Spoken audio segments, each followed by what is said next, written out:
നമ്മൾ ലേഡീസ് എല്ലാവരും കൂടി ഒരു അടിപൊളി പിക്നിക്കിന് പോകാം കേട്ടോ. ഒരുപാട് ഡിസ്റ്റൻസിലൊന്നുമല്ല, നമ്മുടെ ഡൗൺ പാർക്കിൽ നിന്ന് ഒരു 20 മിനിറ്റ്സ് ഡ്രൈവിംഗ് ഡിസ്റ്റൻസിലുള്ള ടോളിമർ ഫോറസ്റ്റ് പാർക്കിൽ നമ്മളിവിടെ ഇപ്പോൾ എത്തിയിട്ടുണ്ട്.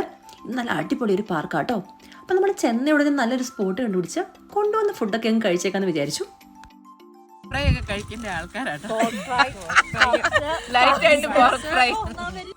അങ്ങനെ ഫുഡ് അടിയൊക്കെ കഴിഞ്ഞപ്പം നമ്മൾ പാർക്ക് എക്സ്പ്ലോർ ചെയ്യാൻ ഇറങ്ങി കേട്ടോ. എനിക്കിവിടെ ഏറ്റവും ഇഷ്ടപ്പെട്ട കാര്യം എന്നറിയാവോ, ഈ റിവർ വോക്കാണ്. നമ്മുടെ ഷിംന റിവറിൻ്റെ ഒരു പാട്ട് ഇതിനകത്തൂടെ ഒഴുകുന്നത് കേട്ടോ. അത് കാണാൻ എത്ര ഭംഗിയാണെന്നറിയാവോ. ഇടയ്ക്കിടയ്ക്ക് ഇതുപോലുള്ള ബ്രിഡ്ജുകളും പിന്നെ ഈ സ്റ്റെപ്പിംഗ് സ്റ്റോൺസ് നോക്കി നമ്മുടെ നാട്ടിലെ ഈ പണ്ട് ബുക്കിനകത്തൊക്കെ വരുന്ന സീനറി ഇല്ലേ, അതുപോലോട് കാണാൻ വേണ്ടി ഇവിടുത്തെ ശരിക്കും ഒരു ഫോറസ്റ്റ് ആംബിയൻസ് ആണ് ഇവിടെ നൽകുന്നത് കേട്ടോ. അതുപോലെ തന്നെ അവർ ഇതുപോലെ സെറ്റ് ചെയ്തേക്കുന്ന ഈ പാത്തുകൾ കൂടെയൊക്കെ നമ്മൾ നടക്കുമ്പം ആ റിവറിൻ്റെ വ്യൂ ഒക്കെ നോക്കുമ്പോൾ ശരിക്കും ഒന്നുകൂടെ എൻഹാൻസ് ചെയ്തുപോലെ തോന്നുന്നു. വെൽ സ്പെൻഡ് ഈവനിങ് ആയിരുന്നു കേട്ടോ. ഞാൻ ഒരുപാട് തവണ നേരത്തെ വന്നിട്ടുണ്ടെങ്കിലും ഇങ്ങനെ ഫ്രണ്ട്സൊക്കെ ആയിട്ട് ഇങ്ങനെ എക്സ്പ്ലോർ ചെയ്യാൻ വരുന്ന ഫസ്റ്റ് ടൈമാണ്. അപ്പോൾ ആരെങ്കിലും ഒക്കെ കാണാത്ത ആൾക്കാരുണ്ടെങ്കിൽ വന്ന് കാണുക കേട്ടോ.